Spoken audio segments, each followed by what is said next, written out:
ലോകത്തെ തന്നെ നടുക്കിയ വൻ വിമാന ദുരന്തമാണ് സംഭവിച്ചിരിക്കുന്നത്. ഒരുപാട് സ്വപ്നങ്ങളും പ്രതീക്ഷകളുമായി യാത്ര ചെയ്തവരാണ്. ആകെ അവശേഷിച്ചിരിക്കുന്നത് ഒരാൾ മാത്രം. പ്രധാനമന്ത്രി ഇന്ന് രാവിലെ എത്തുമെന്നാണ് അറിയാൻ കഴിഞ്ഞിരിക്കുന്നത്. എന്താണ് ഇതുവരെയുള്ള വിവരങ്ങൾ? രാജേശ്വരി പറഞ്ഞ പോലെ തന്നെ ഒരുപാട് സ്വപ്നങ്ങളും പ്രതീക്ഷകളുമായൊക്കെ യാത്ര ചെയ്യാൻ തുടങ്ങിയവരാണ് ഇന്നലെ ഉച്ചയോടെ കൂടി അപകടത്തിൽപ്പെട്ടത്. ഇതുവരെ ആ വിമാനത്തിലുണ്ടായിരുന്ന ഒരാൾ മാത്രമാണ് അത്ഭുതകരമായി രക്ഷപ്പെട്ടത്. ബാക്കി 241 പേരും മറ്റേതായി തന്നെയാണ് വരുന്ന റിപ്പോർട്ടുകൾ. എന്നാൽ മരണസംഖ്യ ഈ വിമാനം തകർന്നു വീണ ഒരു ജനവാസ കേന്ദ്രത്തിലേക്കാണ്, മേഖലയിലേക്കാണ്. അതുകൊണ്ട് തന്നെ മരണസംഖ്യ നിരവധി പേർക്ക് ഗുരുതരമായി പരിക്കേറ്റ് ആശുപത്രിയിൽ ചികിത്സയിലുണ്ട്. അതുകൊണ്ട് തന്നെ ഇനിയും മരണസംഖ്യ ഉയരാനുള്ള ഒരു സാഹചര്യം മുന്നിലുണ്ട്. അതിന്റെ ഒരു ആശങ്കയും നിലനിൽക്കുന്നുണ്ട്.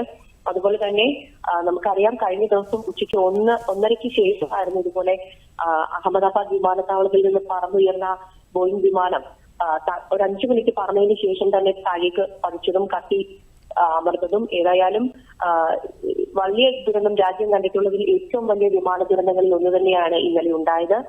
എന്നാൽ തകർന്നു വീണ ബോയിംഗ് 787 ഡ്രീംലൈനർ വിമാനത്തിന്റെ ബ്ലാക്ക് ബോക്സ് കണ്ടെത്തിയിട്ടുണ്ട്. അപകടം നടന്ന് ഏകദേശം 9 മണിക്കൂറിന് ശേഷമാണ് ഈ ബ്ലാക്ക് ബോക്സ് കണ്ടെത്തിയത്. ഇത് കണ്ടെത്തിയതോടുകൂടി തന്നെ അപകടത്തിന്റെ കാരണം എന്താണെന്ന് കണ്ടെത്താവുമെന്നുള്ള പ്രതീക്ഷയിലാണ് അധികൃതർ ഉള്ളത്.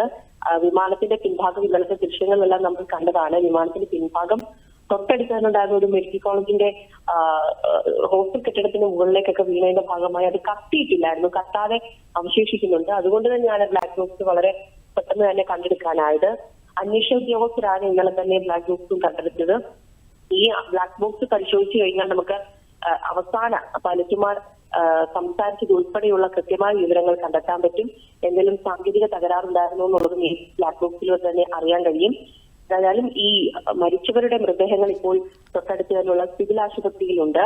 കൃത്യമായി ബന്ധുക്കളെ എല്ലാവരെയും വാർത്തകളിലൂടെയും മറ്റും പരമാവധി അറിയിക്കാൻ ശ്രമിച്ചിട്ടുണ്ട്. എത്രയും വേഗം DNA നടപടികൾ, കൂടുതൽ മൃതദേഹങ്ങളും കത്തിക്കരിഞ്ഞ അവസ്ഥയിലായതുകൊണ്ട് തന്നെ DNA നടപടികൾ പൂർത്തിയാക്കിയാൽ മാത്രമേ ആളുകളെ തിരിച്ചറിയാൻ പറ്റുന്ന ഒരു സാഹചര്യമുള്ളൂ. അതുകൊണ്ട് തന്നെ എത്രയും വേഗം DNA പരിശോധനയ്ക്കായിട്ട് ബന്ധുക്കൾ എത്തണം എന്നുള്ള ഒരു നിർദ്ദേശം ഇന്നലെ തന്നെ സർക്കാർ മുന്നോട്ട് വെച്ചിരുന്നു. അതുപോലെ തന്നെ ഈ ബന്ധുക്കൾക്കും കുടുംബത്തിനുമൊക്കെ എത്താനുള്ള വിമാന സൗകര്യങ്ങളും എയർ ഇന്ത്യ ഇന്നും നാളെയായിട്ടൊക്കെ ഒരുക്കിയിട്ടുണ്ട്. അതുപോലെ തന്നെ വരുന്ന പ്രധാന മറ്റൊരു വിവരം എന്ന് പറഞ്ഞു കഴിഞ്ഞാൽ, ഈ വിമാനാപകടവുമായി ബന്ധപ്പെട്ടൊരു അന്വേഷണം US-ഉം ബ്രിട്ടനും ഉൾപ്പെടെയുള്ള രാജ്യത്തു നിന്നുള്ള സംഘടനകളും അന്വേഷണത്തിൽ പങ്കുചേരുന്നുണ്ട്. അതുപോലെ തന്നെ രാജ്യത്തു നിന്നുള്ള, ഇന്ത്യയിൽ നിന്നുള്ള അന്വേഷണവും ഉണ്ടാകും. ഏതായാലും നാടിനെ നടുക്കിയ വലിയ ദുരന്തത്തിൽ ഇതുവരെയുള്ള മരണസംഖ്യ ഇനിയും ഉയരാനുള്ള സാധ്യത തന്നെയാണ് കാണുന്നത്. വലിയൊരു ദുരന്തം, ഇന്ത്യ കണ്ടിട്ടുള്ളത് ഏറ്റവും വലിയൊരു ദുരന്തം തന്നെയായി മാറാനുള്ള ഒരു സാധ്യത തന്നെയാണുള്ളത്. എന്നാൽ അതിന്റെ കാരണങ്ങൾ ഇനിയിപ്പോൾ ഈ അപകടത്തിന് പിന്നിലുള്ള തക്കതായ കാരണം എന്താണെന്നുള്ളത് ആയിരിക്കും വരും ദിവസങ്ങളിൽ കണ്ടെത്താനും പുറത്തു വരാനും ഒക്കെ ഉള്ളത്. രാജേശ്വരി.